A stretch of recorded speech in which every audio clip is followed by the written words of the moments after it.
Olá, sétimo ano, tudo bem com vocês? Vamos continuar aqui os nossos estudos. Nós estamos estudando sobre o ar, né, nesse momento, a unidade 6, e nós vamos dar continuidade hoje estudando o tema 4. Deixa eu só mostrar aqui para vocês o que nós já vimos, né, sobre essa unidade. Nós começamos ali falando sobre o Santos Dumont. Aí no tema 1, nós falamos aí sobre os gases da atmosfera, a composição do ar. Nós vimos que tem mais nitrogênio, 78%, depois oxigênio, 21%, e os outros gases, 1%. Aí depois nós vimos alguns dos gases, né? Nós vimos como era o gás nitrogênio, como é o oxigênio, a questão da combustão, o gás carbônico, o vapor de água presente na atmosfera. Aí depois nós fomos para o tema 2, com as propriedades do ar, né? O ar ele não tem cor, nem cheiro, nem gosto, e ele ocupa um lugar no espaço, então ele tem o volume, né? Ele tem volume e ele tem massa também. Depois nós vimos que o ar ele pode ser comprimido ou expandido, né? Essa é uma propriedade do ar também. Ele pode ser comprimido em um espaço menor, dentro de cilindros, por exemplo, e ele pode expandir, voltar ao estado que ele tinha antes. E aí nós fizemos uma tarefa aqui com exercícios, que eu já fiz um vídeo resolvendo, né? Isso aqui já está feito. E aí nós vimos o tema 3 sobre pressão atmosférica. Nós vimos quando o ar ele é aqui ao nível do mar, né? Aqui não, Londrina está mais ou menos 500 metros de altura, mas ao nível do mar nós temos uma pressão maior, e conforme a gente sobe a altitude, a pressão ela é menor, porque a gente tem partículas mais afastadas, menos partículas, né? O ar é mais rarefeito, certo? Então tem menos partículas no alto, a pressão é menor. Nós vimos que o ar ele também cria uma resistência nos corpos, um paraquedista caindo, quando ele abre o paraquedas, a resistência é grande no paraquedas, né? Uma força para cima, de baixo para cima no paraquedas, do ar no paraquedas, faz com que o paraquedas caia, faz o paraquedista cair mais devagar. Então o ar também ele apresenta uma resistência. E aí, para finalizar, nós vimos o experimento de Torricelli, onde ele usou um tubo de mercúrio, colocou dentro de um balde, de um recipiente também com mercúrio, e ele viu que ao nível do mar, o mercúrio dentro do tubo descia até 76 centímetros, ou 760 milímetros de mercúrio. Conforme ele sobe a altitude nas montanhas, esse líquido descia mais. Por quê? Porque a pressão do lado de fora do recipiente é menor. Não sei se dá para mostrar aqui. Não dá para mostrar aqui. Mas a pressão era menor. Já falei isso bastante na aula passada. A pressão é menor em grandes altitudes, então o mercúrio que fica dentro do tubo desce mais. Ok? Isso aqui também nós mostramos aqui porque que o canudo, né, a pessoa vai tomar Coca-Cola, ela toma ali, mas se ela tampar a boca ali, só deixar tampar, né? Só deixar o canudo pro lado de fora, não consegue puxar a Coca-Cola do refrigerante. Porque a gente precisa da atmosfera, a pressão da atmosfera dentro da garrafa empurrando o líquido para dentro do canudo para ele entrar para a gente poder tomar. Falei também do iogurte, né? Que a gente vai tomar iogurte com a tampinha fechada, você faz 2 furos. Temos um furo de um lado e um furo do outro. Porque um lado tem que estar aberto para a pressão atmosférica empurrar o iogurte que ele entra para sua boca. Ok? Beleza, é isso. Agora nós vamos começar aqui, ó. Tema 4, modificações na atmosfera. Vamos lá? Então tá aqui o tema 4. Nós vamos falar então das modificações na atmosfera. Como que a natureza pode modificar a atmosfera e como o ser humano também pode modificar a atmosfera. Vamos lá.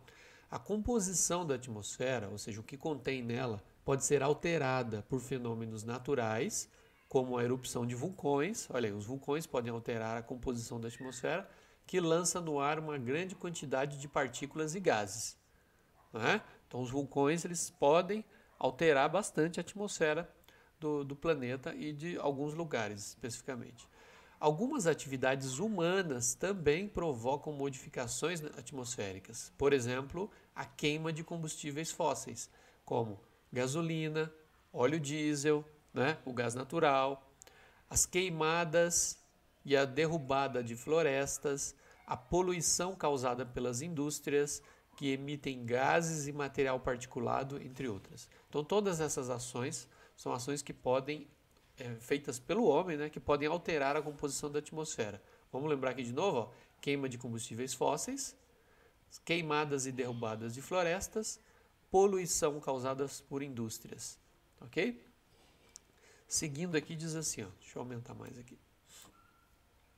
As alterações na composição da atmosfera podem causar problemas ambientais, como aquecimento global, chuva ácida, destruição da camada de ozônio. A gente vai ver cada um desses aqui, ou seja, aqui nós temos as consequências de todas essas alterações aqui, né? Que podem ser naturais, por vulcões, ou causadas pelo ser humano. Quais as consequências? Aquecimento global, chuva ácida, destruição da camada de ozônio. Ok? Então vamos lá. Vamos ver aqui primeiro ó, o efeito estufa e o aquecimento global. Vamos ver o que é o efeito estufa e por que ele provoca o aquecimento do planeta. O efeito estufa é um fenômeno natural responsável pela manutenção das temperaturas atmosféricas dentro de limites adequados à vida. Então, até certo modo, o efeito estufa ele acontece de maneira natural no planeta Terra. Ele é normal, tá? O planeta Terra ele tem uma média mais ou menos de 15 graus Celsius. É a média da temperatura do planeta. Se não tivesse efeito estufa, a temperatura seria negativa. Não teria vida no planeta. Então, de certa forma, o efeito estufa ele é benéfico, certo? Ele faz com que a temperatura do planeta aqueça até uma temperatura boa. O problema é quando o ser humano produz fenômenos que fazem com que esse efeito fique muito forte. E aí você vai aquecer demais o planeta. Então está dizendo assim, ó, esse fenômeno está relacionado com a retenção de parte da energia solar por gases na atmosfera, o que permite manter aquecida a superfície terrestre. Então você tem lá o planeta Terra, vou desenhar aqui, ó. Você tem aqui o planeta Terra, superfície do planeta, e aí você tem lá o Sol. O Sol ele emite calor, né? O calor ele chega aqui, ó, luz e calor chega aqui no planeta Terra. Só que o que nós temos aqui em cima? Nós temos a atmosfera do planeta, né? Azul aqui. Atmosfera. O que essa atmosfera ela é composta de gases. Os gases. Esse calor chega, uma parte chega aqui no chão, uma parte é absorvida pelos gases. Certo? E uma parte vai refletir embora. Vai refletir para o espaço. Uma parte reflete para o espaço. Então, uma parte chega no solo, uma parte é absorvida pelas partículas do ar e outra parte é refletida. O que é absorvido pela atmosfera faz com que a gente tenha um aquecimento do planeta. É como se fosse um cobertor aqui, ó, como se a atmosfera fosse um cobertor em cima do planeta. Ele recolhe o calor vindo do Sol e ele segura aqui o calor do planeta, certo? Então, se a gente não tivesse efeito estufa, a temperatura seria de mais ou menos, sei lá, eu acho que, se não me engano, menos 10 graus por aí, entre menos 10 e menos 20, se não tivesse efeito estufa. Mas como tem um efeito estufa, a temperatura do planeta é de mais ou menos 15 graus Celsius. 15 é uma boa temperatura para... Deixa eu deixar só o 15 aqui. Uma boa temperatura para desenvolvimento da vida, certo? Claro que tem lugar mais quente, o planeta nos desertos pode chegar a 60 graus, muito quente, e lá no meio da Antártida pode chegar a menos 60 graus, muito frio. Olha a diferença, de menos 60 até 60. De menos 60 até 0 tem 60 e de 0 até 60 tem 60. Então é a diferença de 120 graus aqui, do mais frio para o mais quente do planeta Terra. Ok? Então, de certa forma, o efeito estufa ele faz com que o planeta tenha uma temperatura boa. O problema é quando o efeito estufa está sendo exagerado. Vamos ver agora. Ó. Do total da radiação solar que atinge a Terra, 30% é refletido pela atmosfera e não chega à superfície do planeta. Então, 30% da radiação solar chega aqui na Terra e é refletido embora para o espaço. Outros 70% são absorvidos pela atmosfera e pelas águas, principalmente dos oceanos, e pelo solo e pelas plantas. Então, a maior parte, 70%, entra no planeta e o planeta segura esse calor. parte da energia solar absorvida pela superfície terrestre é reemitida para a atmosfera na forma de calor. Então, uma parte do calor que chega aqui no solo, nos mares, né, ele volta para o ar, para a atmosfera, ele é refletido para a atmosfera. Gases como o gás carbônico e o gás metano, presentes na atmosfera, absorvem parte dessa energia, desse calor, e enviam de volta para a superfície. Então, essas moléculas de gás carbônico e de metano recolhem o calor, é como se elas fossem uma esponja, elas recolhem o calor e elas emitem de novo esse calor para a Terra. Então, fica preso aqui, né? Entre a Terra e o ar, entre a Terra e o ar. Fica preso o calor. Essa troca contínua impede que o planeta esfrie demais. Então, mantém a temperatura do planeta. Desse modo, a sua temperatura média permanece estável. Né? Lembra que eu falei? Temperatura média de 15 graus. Então tá aqui, ó. Aqui nós temos uma fotografia mostrando a erupção vulcânica. Isso aqui é uma maneira natural com que a atmosfera é alterada. Só que aqui do lado nós temos carros poluindo. Um caminhão aqui, ó, lançando fumaça. Isso aqui já é uma causa humana, né? Humana de alterar a atmosfera. E aqui nós também temos uma mata que foi devastada. Olha só, essa área aqui toda foi devastada, ó. Provavelmente para plantar alguma coisa. Acabaram com a floresta aqui. Isso também é uma maneira de alterar a atmosfera. Como? Derruba as árvores, coloca fogo, essa fumaça toda, esse gás carbônico todo, que antes era carbono nas árvores, vira gás carbônico na atmosfera. Tá?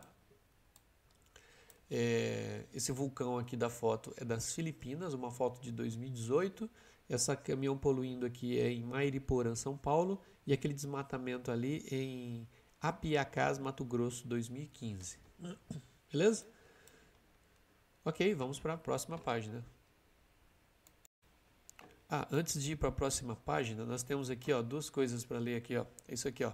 A interferência humana na natureza tem alterado a atmosfera, trazendo como consequências o aquecimento global, a destruição da camada de ozônio e a chuva ácida. Então, essas aqui são as três consequências, ó. Aquecimento global, destruição da camada de ozônio e a chuva ácida. E aqui nós temos aqui o glossário, está dizendo antrópico. A palavra antrópico, deixa eu aumentar aqui, senão não dá para ver, né? Antrópico, provocado pelo ser humano. Ou seja, as poluições por indústria, combustíveis, não é? Queimadas derrubada e queimadas das florestas, são ações provocadas pelo homem, feitas pelo homem, que podem contribuir para o aquecimento global. Então a gente diz que nesse caso o aquecimento ele é um aquecimento de causas antrópicas, ou seja, provocado pelo ser humano. Okay? Existe discussão, existem algumas pessoas que dizem que não é antrópico, o aquecimento é normal, mas existe uma grande maioria, diria assim, 97% dos cientistas dizem que há influência antrópica, ou seja, há influência das coisas provocadas pelo ser humano no aquecimento global. Beleza? Ok, vamos para a próxima página. Bom, aí continuando aqui na página 192, diz assim, ó, os cientistas chamam de aquecimento global o aumento da temperatura atmosférica que vem acontecendo gradualmente ao longo dos últimos 100 anos. Então, está acontecendo um aumento da temperatura, né, gradual, ou seja, aos poucos, desses últimos 100 anos, e os cientistas estão observando que isso está acontecendo, sim, né, gradualmente, a temperatura vai subindo. O aquecimento global é uma intensificação do efeito estufa em consequência do aumento da quantidade de gás carbônico e outros gases chamados gases de efeito estufa. Então, esses gases de efeito estufa, como o gás carbônico e o metano, eles têm aumentado a sua quantidade na atmosfera e isso está provocando lentamente o aquecimento global. Ou seja, está aumentando o efeito estufa, né? Intensificação do efeito estufa, que está provocando, então, o aumento da temperatura.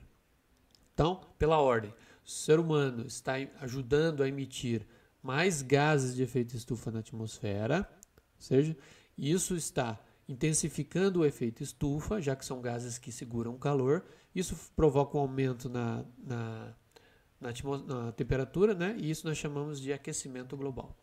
Continuando aqui.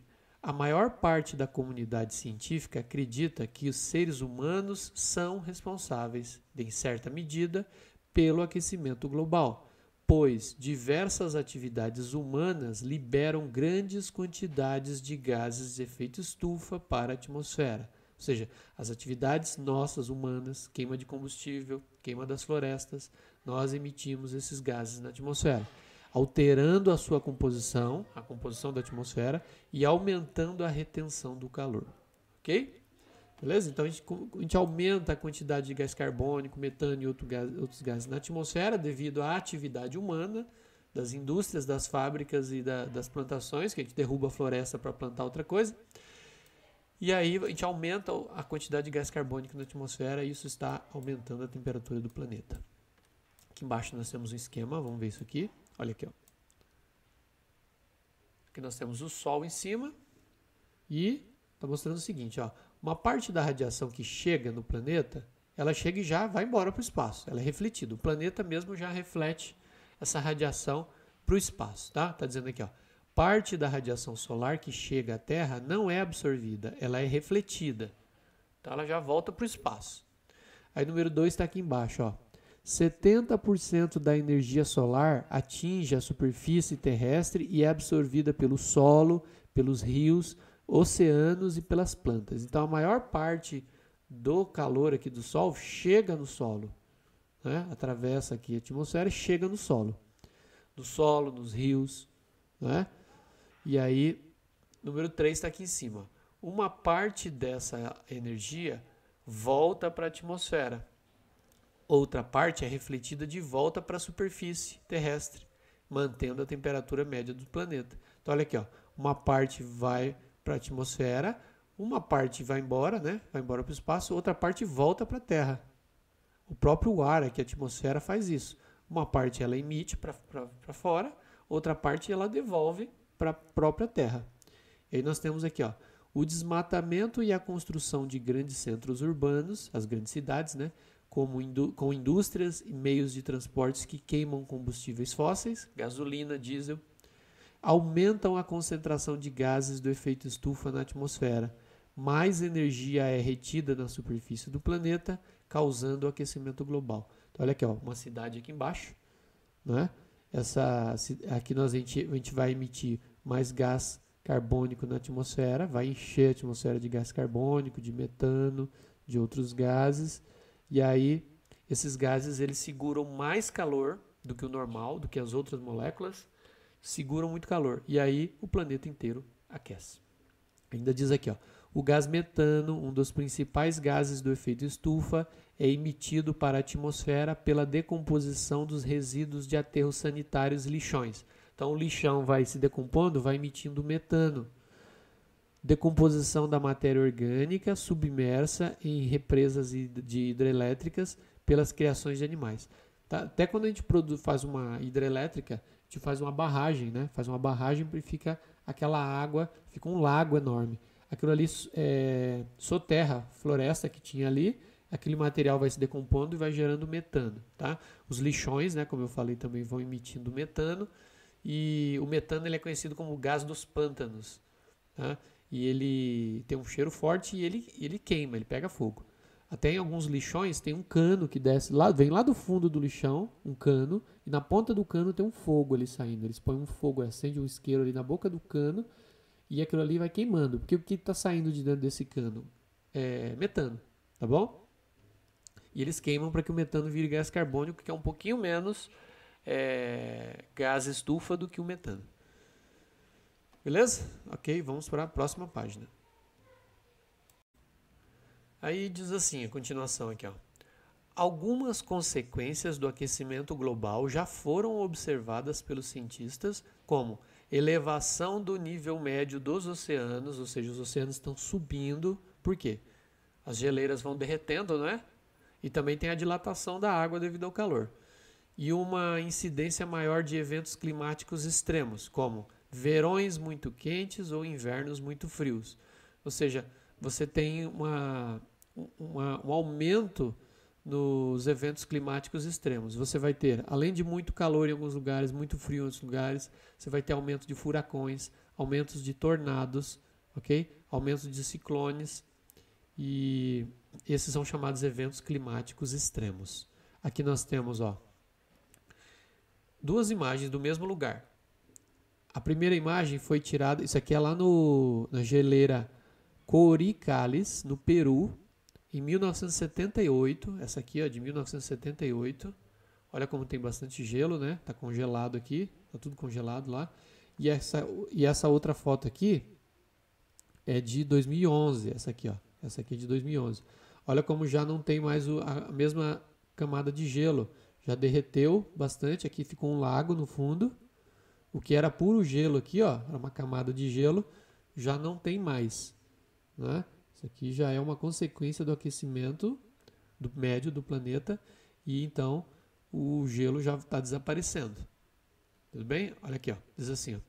Pesquisadores constataram que a geleira recuou cerca de 1.100 metros entre 78 e 2002. 2002, a foto ali já é 2011, então tá pior ainda na foto aqui, tá?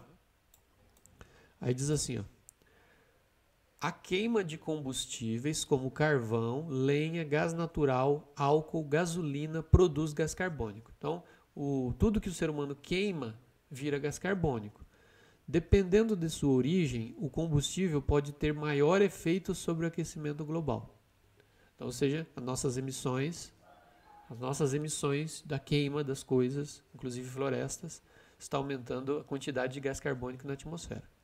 O uso de combustíveis renováveis, como etanol, contribui menos para o aquecimento global do que o uso de combustíveis não renováveis, como carvão mineral e os derivados de petróleo.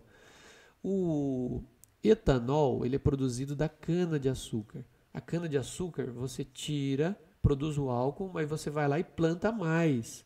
Então, enquanto você tira, você repõe as plantações de cana, pelo menos, né? Que retiram gás carbônico da atmosfera. Então, eles são renováveis. Não vai acabar. Você não tira de um lugar que não se renova depois. No caso do etanol, você vai renovando a plantação. No caso da gasolina, a gasolina a gente tira do petróleo. E o petróleo ele não vai nascendo de novo lá no fundo da terra. Ele leva pelo menos alguns milhões de anos para se formar. Então, a gente está tirando o petróleo que tem e uma hora ele vai acabar. Tá? Então, é pior, né? É pior você queimar gasolina do que o álcool. O etanol, ele é renovável. Ele não, as plantações de cana a gente sempre vai poder ter. O petróleo não, a gente tira e ele acaba. O álcool combustível, o etanol, é produzido a partir da cana-de-açúcar. Vai explicar o que eu já falei, que realiza fotossíntese. Como já vimos, para realizar fotossíntese, a planta absorve o gás carbônico do ar, tira o gás carbônico do ar. Quando o etanol é queimado, o gás carbônico liberado durante a queima corresponde em parte ao que foi absorvido da atmosfera pela cana ao fazer a fotossíntese. Então é assim, ó, você tem lá a plantação de cana aqui, né? Vou desenhar aqui. Você tem a cana aqui, toda a plantação de cana. Para produzir essa plantação de cana, a gente teve que a planta, ela fez fotossíntese. Ela pegou o que do ar? Ela pegou o gás carbônico, CO2. Ela pegou o CO2 do ar. Claro, não muito, pouco, né? Mas para formar a plantação. E aí a gente pega essa plantação, transforma em álcool, em etanol. E aí o que a gente faz com o etanol? A gente queima ele no motor. E ele volta a ser o quê? Volta a ser CO2. Depois, a nova plantação de cana absorve de novo. Certo? Então fica um ciclo assim, ó. Um ciclo assim, né? Queimando e formando. Certo? De certa forma, isso aqui, o saldo aqui é zero. Você repõe, né? Você produz gás carbônico, mas a plantação absorve de novo. Já no caso do petróleo, não. O petróleo, tirado lá do fundo, petróleo do fundo do solo, é retirado, forma a gasolina nas refinarias. A gasolina é queimada e forma o quê? Gás carbônico, CO2. Esse CO2 não vai voltar lá para baixo sozinho. para formar petróleo de novo, certo? Ele vai ficar aqui no ar, poluindo a atmosfera. Tudo bem? E o que poderia absorver isso aqui seria o quê? Florestas, né? Verde aqui, ó. Florestas. Mas aí, em vez de plantar florestas, nós estamos queimando as florestas, certo? Então, a tendência é acumular gás carbônico na atmosfera. Nós estamos fazendo muita coisa errada. Vamos lá. Seguindo aqui, diz assim, ó. O carvão mineral e os derivados de petróleo, né, gás natural, gasolina, por exemplo, estão em depósitos subterrâneos e foram formados há milhões de anos. Já a lenha e o carvão vegetal, que é aquele carvão tirado das árvores, do tronco das árvores, né, feito com o tronco das árvores, tem como matéria-prima a madeira de florestas, nas quais até mesmo árvores centenárias são derrubadas para obtê-los. Ao queimá-los, forma-se gás carbônico, que é liberado para a atmosfera, certo? Então, nesse caso aqui, no caso do carvão mineral, da gasolina, eles são feitos do petróleo, né? Aliás, o carvão mineral e a gasolina fornecem energia, né? E o petróleo na forma de gasolina ou de óleo diesel, que acabam sendo queimados e vão para a atmosfera. Não tem como repor o petróleo no fundo. Leva milhões de anos para isso acontecer. Então, a gente não está fazendo isso, esse ciclo não está fechando, né? E o saldo é que o CO2 vai se acumulando na atmosfera. Bom, aí diz aqui, o controle do aumento do aquecimento global. Como a gente pode fazer o controle para que ele não haja um aquecimento que prejudique o ser humano? Uma das ações de controle do aumento do aquecimento global é diminuir a liberação de gases de efeito estufa para a atmosfera. A gente poluir menos a atmosfera. Algumas das fontes principais desses gases são, ou seja, vamos ver de onde eles vêm, ó. Queimadas para agricultura e pecuária, ou seja, para plantar e para criar boi. E o uso da madeira como combustível, ou seja, retirar a madeira das florestas. Desmatamento de áreas que não serão reflorestadas, ou seja, você desmata e não vai plantar mais. Não planta de volta uma floresta, você apenas retirou, né? Para criar gado, plantar e tal. Uso de combustíveis não renováveis em veículos e indústrias para geração de energia elétrica.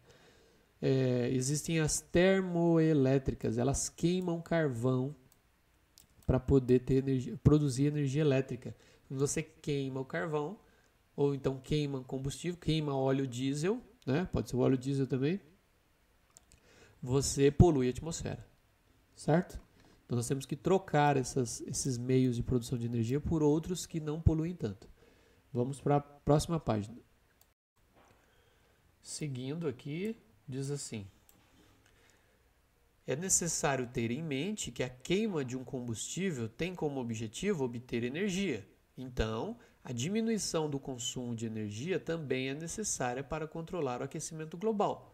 Então, quando você economiza energia na sua casa, você também está contribuindo para evitar o aquecimento global. Por trás de todos os produtos que consumimos, há um gasto de energia, que é realizado nas indústrias. Essa atitude está ao alcance de todos, analisando o seu dia a dia e adotando hábitos mais sustentáveis. Por exemplo, priorizar o uso do transporte coletivo, ou seja, em vez de cada pessoa, cada um ir com o seu carro para o trabalho, podem ir todos num veículo só, no ônibus, por exemplo. Fazer pequenos trajetos a pé ou de bicicleta. Então, você vai na padaria, não precisa ligar o carro. Vai de bicicleta ou vai a pé.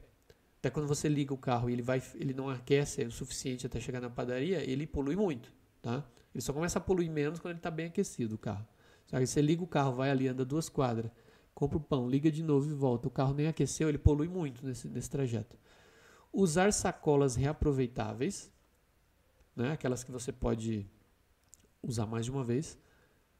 Não fazer compras por impulso, ou seja, comprar somente o necessário. Não demorar no banho. Olha só, você gasta mais energia elétrica, né? São atitudes que permitem contribuir individualmente para a redução do problema. Aí você fala, mas só eu, não faz diferença nenhuma. Mas você pensa num mundo onde tem 7 bilhões de habitantes. Todo mundo, né, economizando, vai ser uma grande diferença. Vamos lá. Não necessariamente economizando, mas com hábitos mais sustentáveis. Agora vamos ver aqui a chuva ácida. Aqui do lado tem um texto. Tudo bem. Chuva ácida. Já ouviu falar? Chuva ácida. A atividade industrial e a circulação de veículos, além de outras ações humanas, liberam poluentes na atmosfera, como os gases constituídos de nitrogênio e enxofre. Então, além do gás carbônico, além do metano, as indústrias e os veículos emitem também compostos de nitrogênio e compostos de enxofre. Em uma série de transformações, esses poluentes combinam-se com a água do ar, o vapor de água e o gás oxigênio da atmosfera e formam ácidos. Então, quando os compostos de nitrogênio e de enxofre vão para a atmosfera na forma de poluição, eles se juntam com o vapor de água e oxigênio e formam ácidos. É uma reação química, forma ácido. E aí eles dissolvidos na chuva, eles dão origem à chuva ácida. Cai com a chuva e essa chuva ela é ácida, porque tem ácido, então é uma chuva ácida. Ao cair no solo, nos rios e nos lagos, a chuva ácida causa danos a plantas, animais, algas e micro-organismos. Então tá aí, ó. A chuva ácida faz mal para as plantas. Tá? O problema da chuva ácida afeta principalmente as regiões mais industrializadas, onde tem muitas indústrias, tipo São Paulo, a região de São Paulo ali, onde a quantidade de poluentes é maior. Mas o vento pode levar a chuva ácida para locais distantes. Então, produz a poluição em São Paulo, mas as nuvens vão levar para outro lugar. Nos centros urbanos, a chuva ácida pode danificar monumentos, estátuas e prédios. Então, olha aqui, quando a chuva cai numa região onde tem prédios, aqui, ó, aqui é um pilar, né, um monumento, um pilar onde foi restaurado. Por quê? Porque tinha sido destruído pela chuva ácida. Olha aqui ó, como era destruído, ó. Todo corroído pela chuva ácida. Tá? Olha aqui que está escrito. Mesmo os materiais resistentes, como as rochas, não estão livres dos efeitos da poluição. A coluna de arenito, em edifício construído no século XIX, ou seja, 1800 e pouco, danificada pela chuva ácida. E aqui do lado, mesma coluna após ser restaurada em 2015. Então tá aí, ó. A chuva ácida corrói todo o material, mesmo que seja uma rocha, né, um concreto, ela pode corroer também. E aí, imagino que ela não faz com as plantas de uma floresta, né? A chuva ácida pode destruir uma floresta, pode contaminar um rio com ácido e matar os peixes, inclusive. Vamos para a próxima página. Ok, vamos aqui para a última página, então. Nós já vimos aquecimento global, vimos a chuva ácida, e agora a redução da camada de ozônio. Vamos ver o que é essa camada de ozônio. Não confunda buraco na camada de ozônio com aquecimento global. São coisas diferentes, tá? Vamos lá. O ozônio é um gás que existe na atmosfera. Está presente em maior concentração na estratosfera. Ela fica na região entre 16 e 50 quilômetros de altitude. A estratosfera é a segunda camada. Essa aqui que nós estamos, aqui embaixo, é a troposfera. Então, nós estamos na troposfera. Em cima da troposfera, né, a troposfera vai até 15 km, 16 km. Daí para cima é a estratosfera. Depois nós temos a mesosfera, né, a ionosfera, etc. E tem outras camadas. Bom, na estratosfera fica, então, uma camada de gás chamado ozônio. Com a maior parte do ozônio permanece dentro dessa região, né? Como a maior parte fica dentro dessa região, dizemos que a camada de ozônio está contida na estratosfera. Então, dentro da estratosfera fica uma camada de ozônio. Mas apesar do nome, não significa que a região só exista ozônio. Tá? Apesar de chamar camada de ozônio, não é que só tem ozônio, não. Nela, a concentração de ozônio é bem maior do que em qualquer outro ponto da atmosfera. Então, na estratosfera fica uma camada que tem maior concentração de ozônio, nós chamamos de camada de ozônio. A camada de ozônio é importante porque absorve boa parte da radiação ultravioleta que vem do Sol. Então, ele absorve uns raios solares chamados ultravioleta, impedindo de chegar à superfície da Terra. Por que o ultravioleta não é legal o ultravioleta chegar aqui na superfície? O excesso de ultravioleta, né, de radiação ultravioleta, pode causar, por exemplo, câncer de pele, enfraquecimento do sistema imunitário, que é responsável pela defesa do corpo, né, contra doenças, ou seja, fica com imunidade baixa, e causa catarata, doença que afeta os olhos. Principalmente aqui, então, o câncer de pele é o que mais afeta, o ultravioleta. Então, a camada de ozônio defende os seres vivos aqui embaixo dessa radiação ultravioleta. Chega um pouco? Chega. Isso chega. Então, aqui a gente tem que usar um protetor solar, né? Que diz assim, protege dos raios UVA e UVB. UV é ultravioleta. Então é o UVA, ultravioleta A, e o ultravioleta B. São tipos diferentes de ultravioleta. Tem ainda o ultravioleta C, mas esse não causa tantos danos assim. Mas o A e o B, certo? Então a camada de ozônio é como se fosse um escudo que defende, né? Ela absorve a maior parte do ultravioleta. Há alguns anos descobriu-se que sobre o continente antártico há uma região na qual a concentração de ozônio na estratosfera é muito menor do que em outras partes do planeta. Então eles descobriram que em cima da Antártida tem uma região que está faltando ozônio. Esse fenômeno é chamado de redução da camada de ozônio, ou também chamado de buraco na camada de ozônio. Tá? Aí vai falar aqui, ó. Acredita-se que essa redução tenha acontecido por causa da liberação de determinados gases na atmosfera. Olha só, culpa nossa também. Os veículos de comunicação costumam chamar a redução na camada de ozônio de buraco na camada de ozônio. No entanto, não podemos considerá-la um buraco, pois o ozônio nessa região não foi totalmente eliminado. Ou seja, existe ozônio lá naquele lugar, mas não está numa quantidade tão grande. Vamos olhar o mapa aqui, ó. Isso aqui, pessoal, é o polo sul da Terra. Aqui é a Antártida, ó. O Antártida. Ó, aqui é a Antártida. Mais ou menos aqui assim. Aqui é o polo sul geográfico do planeta Terra. Olha essa camada azul aqui, ó. Esse azul aqui. Isso aqui quer dizer que nessa região aqui tem menos ozônio do que no resto. Do resto do planeta, tá? Isso aqui seria o tal buraco na camada de ozônio. Não quer dizer que não tenha nenhum ozônio aqui. Acabou, o ozônio não existe mais. Quer dizer que tem menos nesse lugar aqui, ó. Nesse lugar nós temos menos ozônio, tá? E aí por quê? Descobriu-se que o que reage com o ozônio, destruindo ele, são alguns gases que o ser humano emite. Existe um gás chamado CFC, clorofluorcarbono. É um gás que era emitido por spray e motores de geladeira.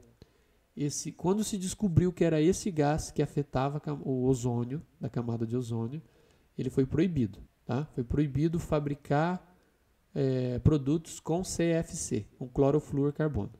E aí, hoje em dia, anos depois, né, acho que foi uns 30 anos que foi proibido, a camada já melhorou, já aumentou. Tá? Ela já não é tão buraco assim. Aí diz assim, ó. Esse problema ambiental exigiu a adoção de algumas reformas políticas e econômicas que ajudaram a reduzir a emissão de gases poluentes. Por meio de acordos internacionais, os países criaram leis, obrigaram as indústrias a substituir os gases que afetavam a camada de ozônio por outros que não provocassem esse efeito. Né? Vou colocar aqui do lado, ó, o CFC. Ele era o responsável por isso, é o gás responsável por isso. Foi proibido o CFC. Estudos recentes indicam que a camada de ozônio está se recuperando. Os pesquisadores acreditam que, se a atual taxa de recuperação for mantida, até metade desse século ela poderá voltar aos níveis de 1980, ano em que os cientistas descreveram pela primeira vez a ação nociva das atividades humanas sobre ela. Então vai levar ainda uns 20 ou 30 anos para a gente voltar aos níveis que a gente tinha há 20, 30 anos atrás. Tá? Mas ela está se recuperando, depois que foi proibido o uso do CFC. Aí, para finalizar, o gás ozônio próximo da superfície da Terra. Bom, o ozônio ele fica lá no alto, mas será que ele aparece aqui embaixo também? Se a presença do gás ozônio na estratosfera protege os seres humanos da radiação ultravioleta, próxima da superfície terrestre, ela causa danos à saúde. Olha só, o ozônio ele nos protege lá do alto. Agora, se tiver ozônio aqui embaixo, ele faz mal para o ser humano. Ele causa irritação nos olhos, agravamento de doenças respiratórias, quem tem bronquite e asma, né? Ele afeta. O gás ozônio, nesse caso, forma-se na atmosfera a partir de poluentes produzidos durante a queima dos combustíveis nos motores dos veículos. Então, a queima de combustíveis nos motores podem produzir ozônio. Portanto, áreas urbanas com trânsito intenso são mais afetadas por esse poluente. Ou seja, lugares onde tem carro passando toda hora, aquele monte de carro passando, né? São Paulo, Rio de Janeiro, ali é o centro do Rio de Janeiro, principalmente São Paulo, tem muitos carros. Ali tem muita poluição. E ali pode ter formação de ozônio. Medidas para diminuir o tráfego, não é tráfego, é tráfego, né? A passagem dos carros, incentivar o uso do transporte público, substituir o carro pela bicicleta, por exemplo, contribuem para a diminuição da quantidade do gás ozônio próximo à superfície da Terra. Okay? Então, essas aqui são medidas, são atitudes que a gente pode tomar para reduzir, além da emissão de gás carbono, metano, né, que produzem aquecimento global, dos compostos de nitrogênio e de enxofre que causam chuva ácida e também da formação do ozônio. Nós podemos tomar essas medidas mais sustentáveis e menos poluentes para a gente melhorar a qualidade de vida na cidade e no planeta como um todo, né? E deixar para as próximas gerações um planeta que ainda pode ser habitado. É isso, pessoal. Aí eu vou encerrando aqui. Deixa eu só colocar outra página aqui.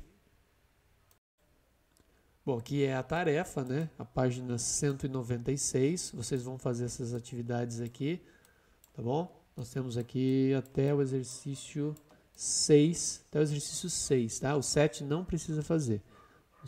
O 7 não, você pode fazer a leitura dele aqui, tá bom? Pode fazer a leitura dele, mas não precisa fazer o número 7. Ok, pessoal?